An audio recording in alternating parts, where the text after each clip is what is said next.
চলতি মাসে আত্মপ্রকাশ করতে যাচ্ছে ছাত্র তরুণদের নেতৃত্বে নতুন রাজনৈতিক দল। বিভিন্ন স্থানে চলছে জনমত জরিপের কাজ। দলের নাম ও প্রতীক নির্বাচনে জনগণের মতামতকেই গুরুত্ব দেওয়া হচ্ছে। আজকে আমাদের যে কর্মসূচিটা হচ্ছে আপনার চোখে নতুন বাংলাদেশ। ছাত্র জনতার অভ্যুত্থানের পরবর্তীতে জনমানুষের প্রত্যাশার প্রেক্ষিতে ছাত্রদের যে নতুন রাজনৈতিক দল আসবে, সেই দলটা কেমন হবে, এই দলের কাছে মানুষের কী কী প্রত্যাশা, মানুষের কোন জীবনের কোন সমস্যাগুলো সমাধান তারা আমাদের দলের কাছে চায়, এবং তাদের ভাবনায় দেশ পরিবর্তন করতে হলে কী কী কাজ করতে হবে, এই সব চিন্তাধারার জনমত নিয়ে আমরা আজকে এখানে বসেছি। সকাল 10টা থেকে এখন পর্যন্ত অবস্থান করছি। আমরা তো অবশ্যই সুষ্ঠু সুন্দর বাংলাদেশ দেখতে যাচ্ছি, কিন্তু এখানে শুধুমাত্র নতুন একটা জিনিস আসছে। একটা নতুন কিছু তখনই সফল হবে যখন প্রজ্ঞা, মেধা এবং অভিজ্ঞতারও প্রায়োরিটি দেওয়া হবে। আমরা বলছি যে আমরা মত প্রকাশের স্বাধীনতা দিব, কিন্তু এই মত প্রকাশ যখন করতে পারবে তখন আমাদের সহনশীল হতে হবে যে আমি গ্রহণ করতে পারছি কিনা।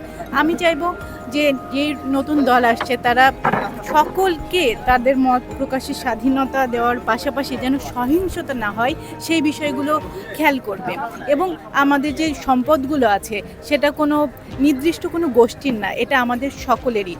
এই জন্য কোনো কিছুর প্রতি সহিংসতা না দেখিয়ে আমাদেরকে যা আছে সেটাকেই নিয়ে পুনর্গঠনের চেষ্টা করতে হবে। অর্থাৎ কোনো কিছু যেন আমরা ডিস্ট্রয় না করে ফেলি কোনো কিছু বিলীন করার জন্য, মূলত যা আছে তা নিয়ে আমরা রিবিল্ড করার চেষ্টা করব। আনুষ্ঠানিক ঘোষণা না আসলেও নতুন দলের নেতৃত্বে আসছেন কয়েকজন ছাত্র উপদেষ্টা। তবে নতুন দলে যোগদানের পূর্বে উপদেষ্টা পদ থেকে পদত্যাগ করবেন তারা। সরকারের বিভিন্ন পর্যায় থেকে আপনারা কাজ করে যাচ্ছি। জনগণের অনেক প্রত্যাশা আমাদের কাছে, আমরা হয়তো এখনো পর্যন্ত সেই প্রত্যাশা ফুলফিল করতে পারিনি, কিন্তু জনগণের কাছে আমাদের সেই কমিটমেন্ট, আমাদের সেই সদিচ্ছাটা সবসময় প্রকাশ করে যেতে হবে। এবং তার একটি বড় চ্যালেঞ্জ সামনে আসবে নির্বাচনের সময়। বৈষম্য বিরোধী ছাত্র আন্দোলনের প্ল্যাটফর্ম থেকে বের হয়ে নতুন ছাত্র সংগঠনের ঘোষণা দিয়েছে একদল শিক্ষার্থী। Student first, Bangladesh first slogan সামনে রেখে আত্মপ্রকাশ করবে নতুন এই সংগঠন। আমাদের এই সংগঠনের কয়েকটি বৈশিষ্ট্য আমরা আজকের এই সংবাদ সম্মেলনের মধ্যে দিয়ে উল্লেখ করতে চাই।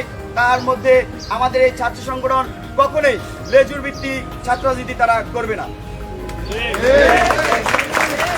আমাদের এই ছাত্র সংগঠন একটি স্বতন্ত্র ছাত্র সংগঠন হিসেবে আত্মপ্রকাশ করবে।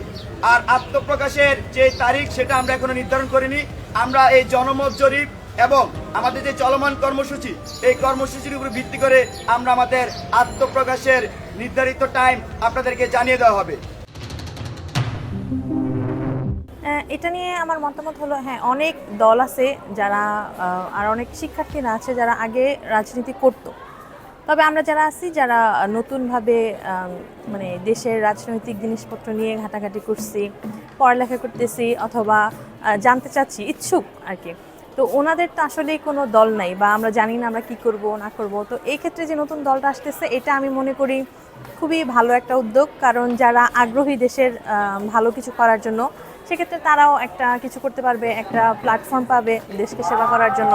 এটা অনেক ভালো জিনিস। আর যে দলগুলো আসতেছে আসুক, এটাতে কোনো আসলে সমস্যা নেই, কিন্তু কথা হলো দিন শেষে দেশের যাতে উন্নতি হয়। আমার কাছে আসলে যেটা আমার কাছে মনে হয় যে যেই দল আসুক বা যে সংগঠন আসুক, সেটা আমাদের জন্য কতটুকু কাজ করবে, দেশের জন্য কতটুকু কাজ করবে, এটা আমার কাছে মনে হয় মুখ্য বিষয়। আর সবচেয়ে ইম্পর্টেন্ট, এই যে আমরা ফ্যাসিবাদের বিরুদ্ধে যে আন্দোলনটা করলাম, আসলে ফ্যাসিবাদ কতটুকু গেল এটা একটা বিষয়।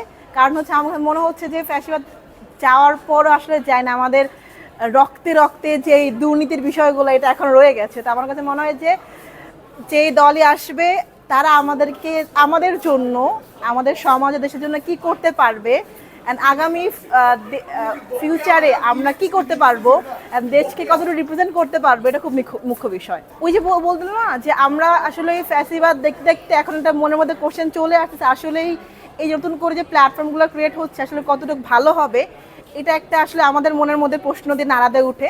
তো কিন্তু আসলে যদি আমরা চিন্তা ভাবনা করি, প্রতিটি সকাল মনে নতুন একটা সুন্দর পৃথিবীর জন্ম দেওয়ার মনে হয় সময়। তার মনে হয় যে আপনি চিন্তা করেন যে না, কালকে একটা ভালো দিন আসবে, সেই চিন্তা ভাবনা করলে একটা ভালো বিষয় হতে পারে। বাট একটু সময় দিতে হবে আমাদেরকে, সময় দিয়ে আমাদের দেখতে হবে আসলে তারা কাদের জন্য কাজ করছে না, আমাদের জন্য কাজ করছে কিনা।